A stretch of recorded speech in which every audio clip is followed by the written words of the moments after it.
What's up, guys? Game Fan of all games, and I'm back giving you another drama script this Saturday. And on this drama script day, I'm gonna go a different way with it. I usually just give you like events that happened in this past week of wrestling, but I never really go into full like detail and give you my like opinions about what's going on. It's usually this and this happened, and this and this and this happened, and this. But going forward, since there's a brand new wrestling corporation, I'm gonna start to give you more of a reason why and how I feel like the way certain storylines fell down, how I feel about what's going on, and what other wrestling promotions I decide to watch at the time. So right now, as of now, I'm gonna go through a lot of things. But the first thing I want to start with is the original club, or OG, or whatever they decide to call themselves, because they've been on a really wild trip. So we're going to just talk about Gallows and Anderson, and then we're going to talk about excuse me we're going to talk about them with Finn Balor, and then now with AJ Styles. So I want to say 2 years ago, I want to say 2 or 3 years ago, they came in. They did their thing. They became tag champs. They lost the tag champs. Then the Demon beat Seth Rollins, became the first Universal Champion. Then had to relinquish it because that turnbuckle powerbomb on the barrier tore his fucking shoulder off. Literally tore his fucking whole shoulder off. His collarbone. Then they gave it to Kevin Owens, blah blah blah. Then throughout the whole time behind the scenes, Anderson and Gallison were doing nothing. Literally straight nothing. But they used them to put over the Revival. That's where the Revival first started, and the Revival was gaining momentum. Then, for a brief stint, I believe, they brought Finn Balor back and put all three of them together and called them the Balor Club, which makes sense because Finn Balor is the founder of the Bullet Club. And then they had the shirt, which I own. I should have wore it for the video. OGBC.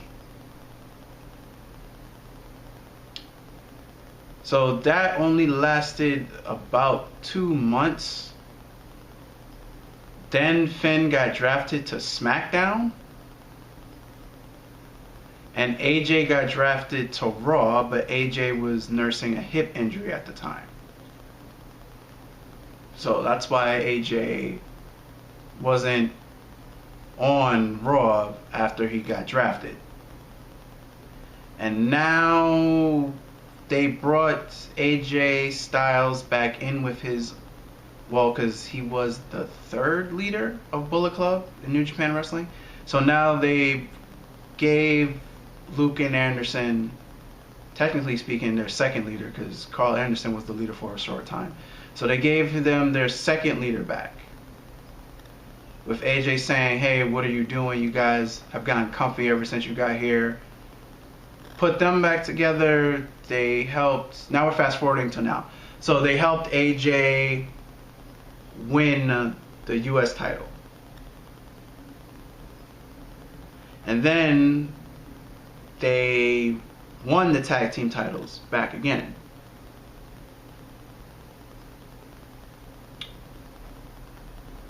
So, just to have them to lose it rather a month later to now Seth Rollins and Braun Strowman,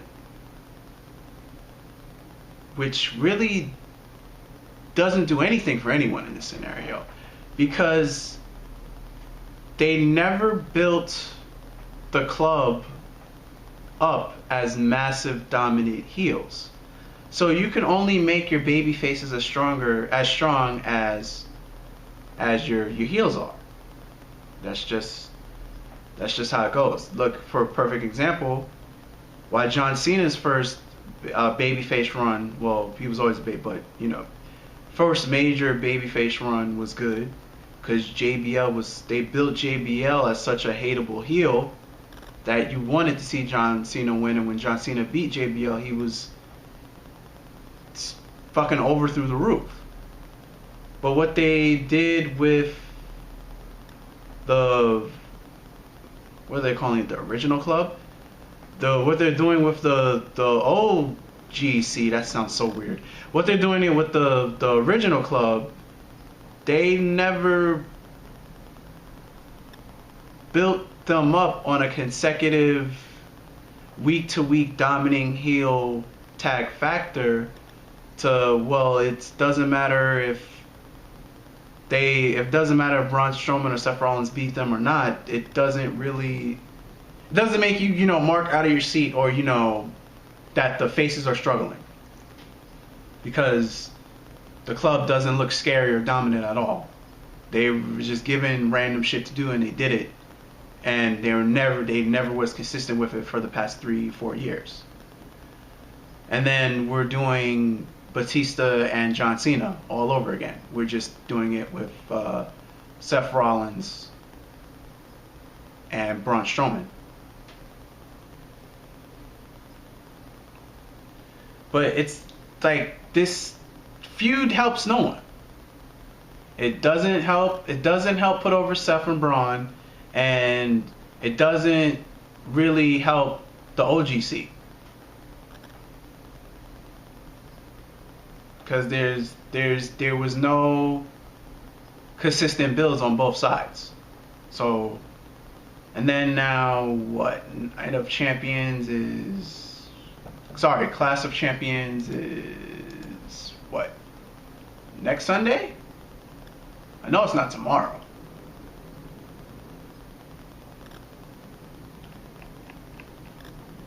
Give me 1 second, I'm checking. Oh wow, I got PM that message. I thought he put it in this person put it in a group chat. I got PM that message.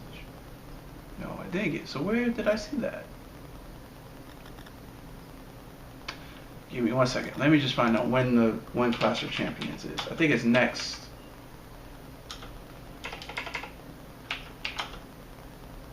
I think it's next Sunday. Yeah, next Sunday. So, going into Clash of Champions, what do we have? We have Seth Rollins and Braun Strowman versus Robert Roode and Dolph Ziggler. They're not even facing the club. Because, Robert Roode and Dolph Ziggler and their tag team named Rudolph, which is so lazy of a name. I don't even want to get into that. They helped beat up Braun and Seth, and then they get the title shot. And both men are on double duty. Because now it's the Seth and Braun Strowman match for the title didn't go away. So, like I said, it didn't help anyone. Helped absolutely no one. And it makes less sense that this newfound team of Rudolph comes out of nowhere and they get the title shot. Makes even less sense. So we have that. So hopefully WWE can get some type of consistency with the club, because this, as of now, it just doesn't make sense. And I'm looking at the card and AJ is not on the card. Am I reading this right?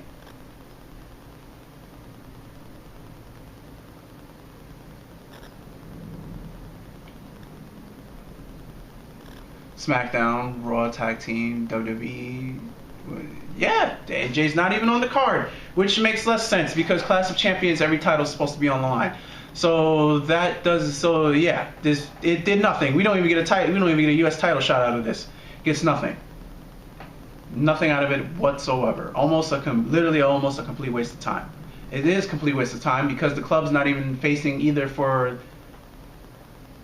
Braun is not even going for the U.S. title, which would have been a thing, and even if you went the other route, the club is not even in a tag match. So yeah, basically that was a complete waste of time. So now we're going to slowly segue about the female tag titles, which at Clash of Champions, it's what is it? Isn't it? Is Mandy Rose and Sonya Deville versus Team Starbucks, Alexa Bliss and Nikki Cross. So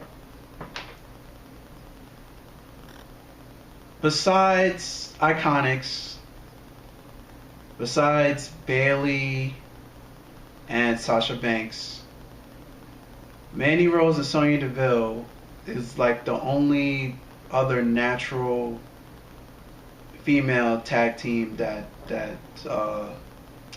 this company has.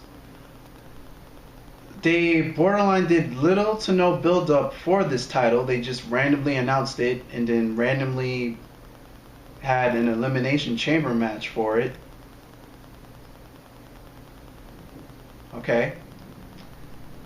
And then Bayley and Sasha won to be the first ever women's tag team. And then it got moved to the Iconics. They didn't do shit with that. They just had Billie Kay do what Billie Kay does does the best, cut funny and entertaining promos, which I personally like. I don't know about y'all, but I enjoy the hell out of Billie Kay's funny, dorky, goofy charisma. That's just me. But didn't do anything in terms of title defenses, didn't really do anything of matches, didn't do anything. Alright. So in the background of things, Nikki Cross is jobbing out. Nikki Cross has had some dark solo promo. I think that was only on the network or only on that you could get, saying that, oh, she needs to see the light, blah, blah, blah. So we're thinking we're just going to get solo run Nikki Cross. And then they randomly give her to Alexa Bliss, because I remember Alexa Bliss couldn't wrestle right away because she got pulled from the female Money in the Bank, right? Because of her neck. She got pulled from female Money in the Bank, replaced by Nikki Cross. I thought they were going to give Nikki Cross the win. They didn't. They winded up giving it to Bayley, who is now a heel, which I like, and is now your SmackDown's Women's Champion. So through all that time with Alyssa healing her neck, they indirectly made Alexa Bliss Nikki Cross's manager for a couple of weeks until she was able to wrestle. Then in reverse, they came out to each other's matches, and now they were a solid tag team. And I think they lost their first tag match. Someone correct me if I'm wrong. They lost their first tag match together. And now they were able to beat the Iconics and become women's tag champs.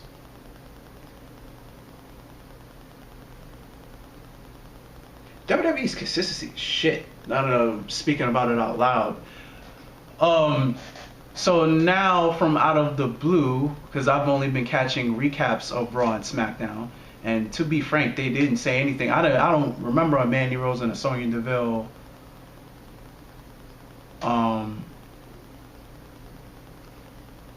build up. It seemed like they just did it, which I'm assuming they just did it.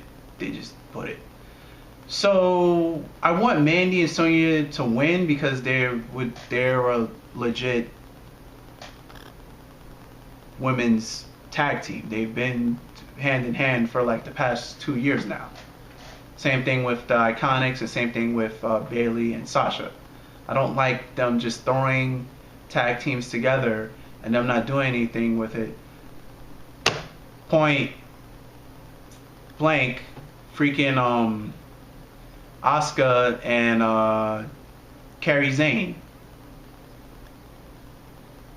Paige just came out with them, said look out, did nothing with them.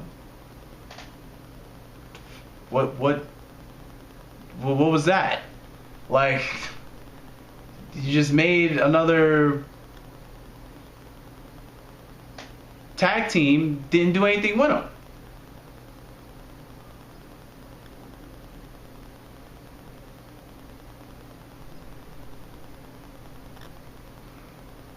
So that was that. So we have inconsistent building with the club and inconsistent booking with the female tag division.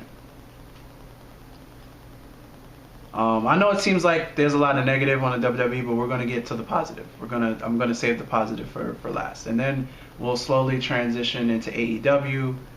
So yeah, bear with me. This will be a long drum script Saturday, so please listen to this in the background. Okay, so we're gonna now segue into the investigation thing that's going on SmackDown. I think we're in week 7 of who's trying to kill Roman Reigns, and it went from everyone thinking it's Daniel Bryan to now it's probably Eric Rowan, which I'm trying to, between all and all of this, what's the payoff?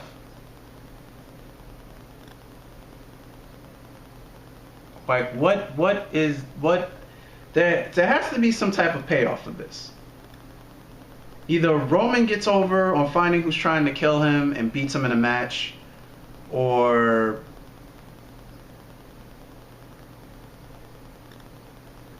they find out it's not either Daniel Bryan and it's not Eric Rowan, and it's someone that's coming back from an injury or someone that's coming back new to the company. There has to be some big type wow payoff for this to work, because right now, like I said, I think we're on week 7 and there's still no wow. Like, there was a wow when we found out that it was Rikishi that ran over Stone Cold, because that was Rikishi transitioning from being a face to a heel. So this could also be used to turn a baby face to make them heel. But who else? And it would have to be a top baby face too to be some impact. So who's the top baby face on SmackDown that would benefit from a heel turn? I would say Ali, but that wouldn't make any sense at all. Who else would benefit? Kofi. That would be interesting if they went that route to make Kofi a heel. But then indirectly, because since Kofi is so connected with the New Day, you indirectly make the New Day heel. And he could just say, hey, it's Kofi trying to eliminate his biggest competition, which would be Roman Reigns. Because I don't see Kofi losing to Randy Orton. Did they even do the match again? Yes, they're doing the match again. So yeah, I don't see Kofi losing to Randy Orton. So that would be a huge wow factor. That would be worth doing if the person all along if it was Kofi. If they decided to go down that route. Because the whole Daniel Bryan and Eric Rowan doing it, there's not really that much payoff. And okay, so what if it comes out that one of them were trying to do it? They're heels. They're supposed to beat up on the babyface. So like, for a payoff for this to work, it has to be either someone new coming into the company, or it has to be a giant face, and this is the way to turn them heel.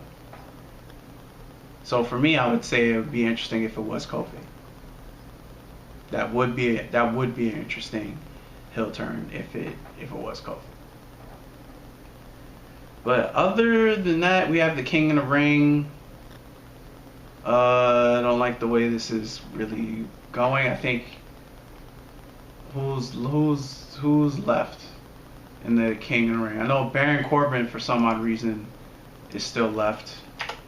Let me look that up right now. And I think Samoa Joe is still left.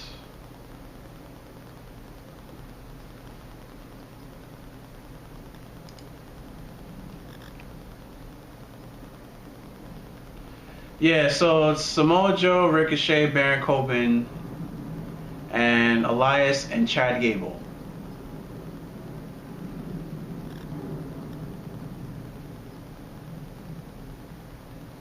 Then the next match is going to be a triple threat on Raw on Monday because Samoa Joe and Ricochet ended in a draw.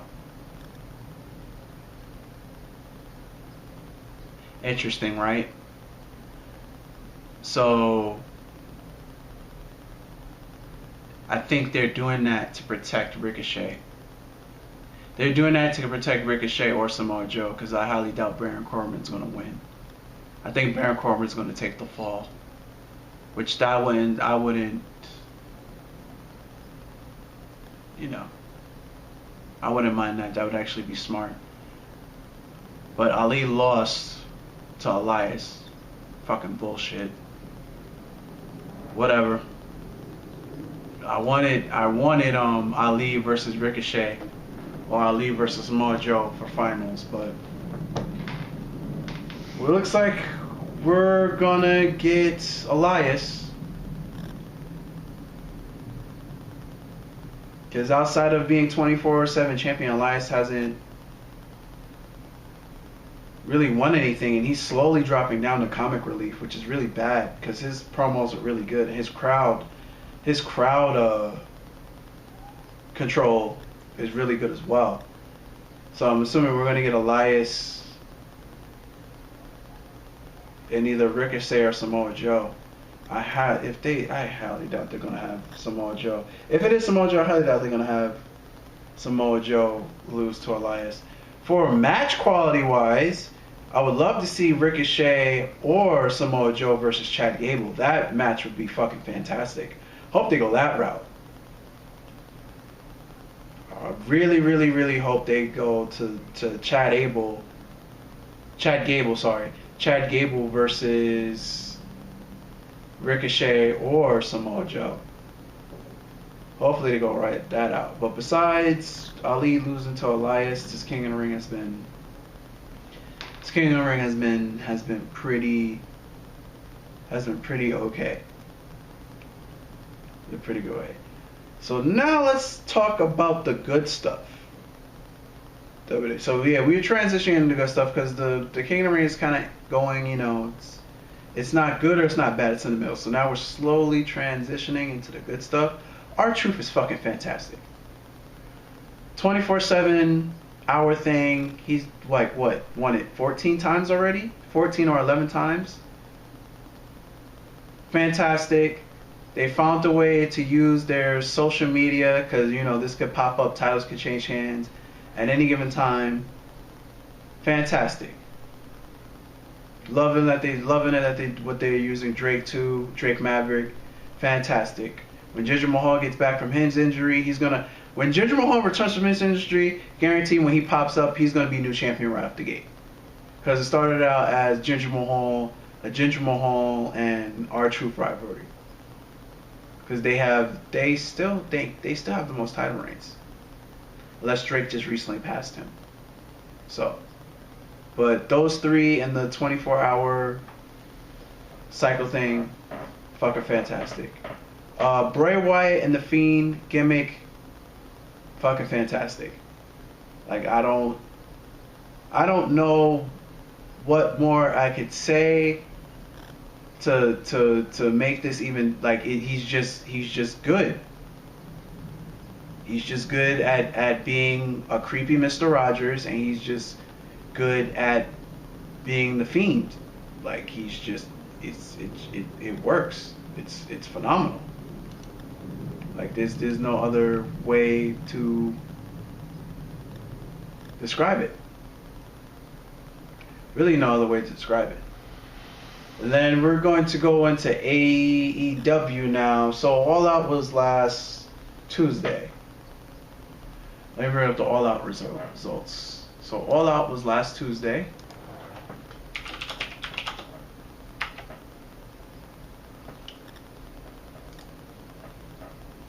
This is a lot of stuff I want to talk about.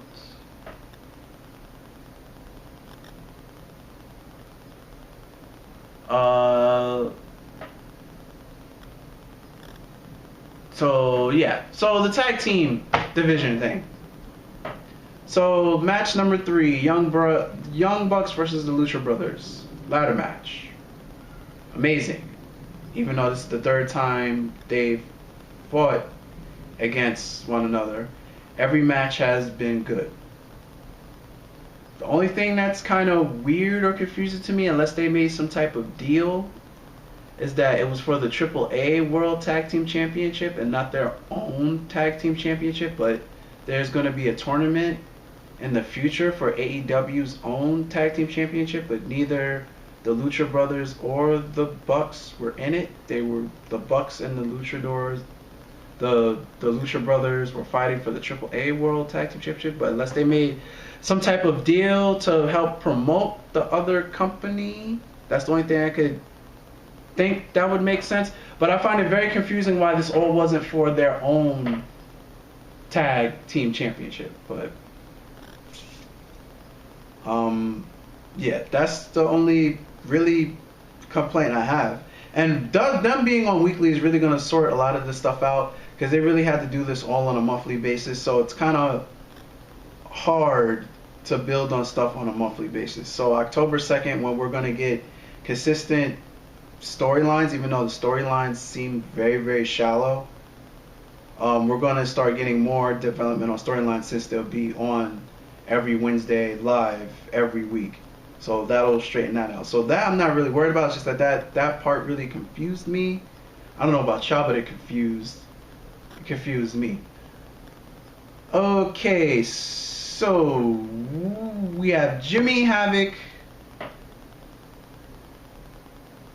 wins the triple threat. So wins and losses matter in AEW. It's been stressed that since Double or Nothing. So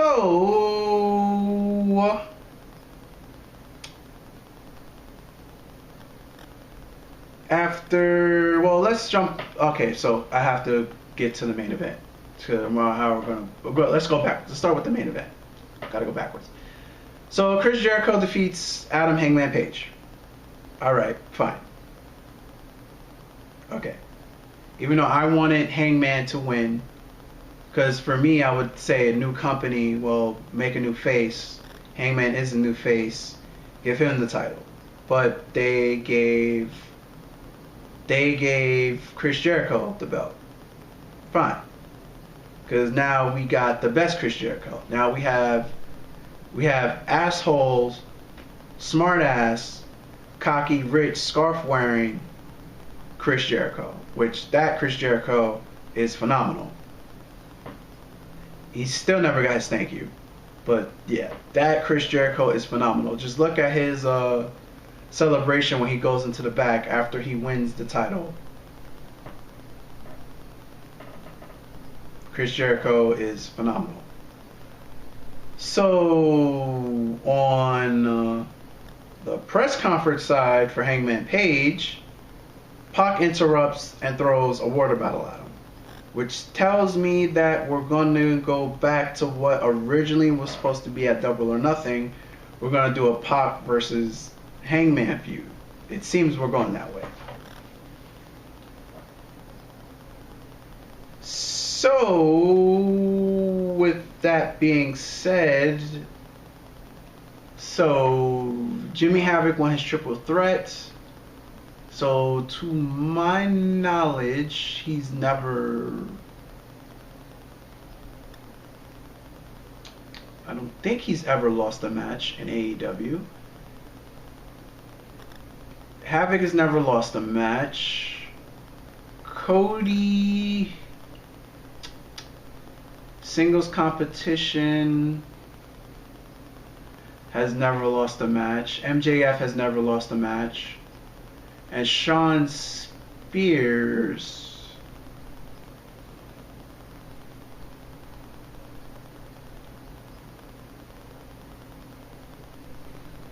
I don't think Shawn Spears has ever lost. Someone please correct me if I'm wrong, but that's what I'm thinking off the top of my head.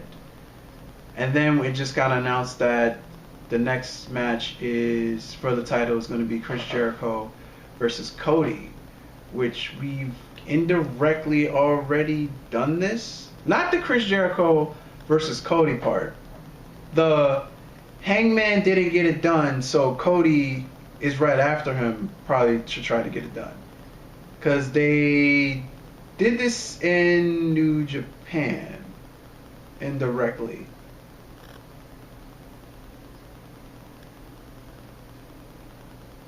So it was like Heyman was unsuccessful at getting a title shot for the U.S. title or something like that after Kenny Omega. So then Cody was able to do it. So it's like when Hangman fails at something, Cody Rhodes succeeds right after. I'm kind of confused about that. And then it seems there could be a coincidence, but it seems that they're doing that again in AEW, which is interesting. My thing is, after this match, since wins and losses matter, who would be up for a title shot? It would have to be Jimmy Havoc. It would have to be Jimmy Havoc or MJF or Shawn Spears, since wins and losses matter. Or Pac at this point. Unless Jimmy Havoc and MJF or Shawn Spears, they would have some type of match. And then we can't forget about the Jon Moxley versus Kenny Omega. And if they have Jon Moxley to win, that would put him right in that comment, because the Joey match didn't count it since it was an unsanctioned match.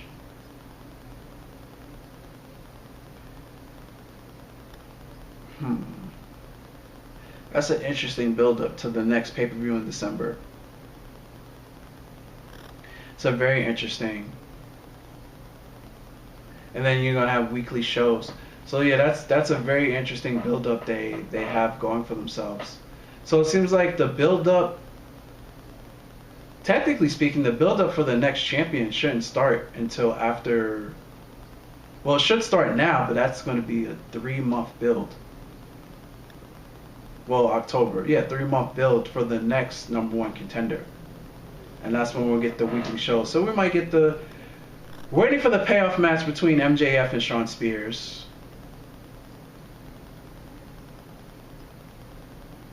Waiting for that. Oh yeah, Cody beat Shawn Spears. Okay, so then that is the loss. Sorry about that. So, alright, so then it's just been, so now we have to wait for the build-up match between Cody and MJF. After, it depends on, because if they give Cody the belt, then if MJF beats Shawn Spears, we're still waiting for that, then MJF would have to beat Jimmy Havoc, since wins and losses matter. And then, depending on Kenny Omega versus Jon Moxley, if Jon Moxley wins, MJF would have to beat him too. Just going off the wins and loss ratio, since wins and losses matter.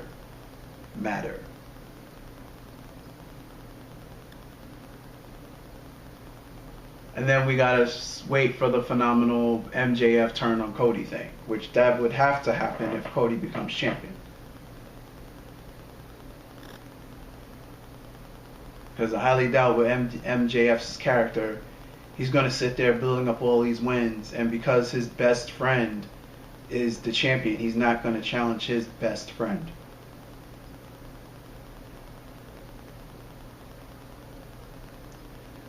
That's pretty interesting. Pretty interesting and exciting stuff to look at. I'm looking forward to basically all of this. It's very exciting to have two big, AEW's new, so I can't really say it's big, but two main wrestling companies to watch, both on, both at primetime slots. So yeah, it's a very, very, very, very, very, very, very, very exciting time to be a wrestling fan.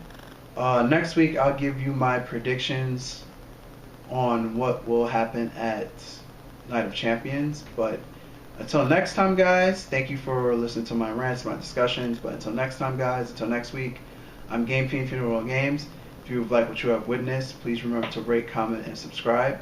And I'll see you next Saturday for another Drama Script Saturday. I'm out here. Later.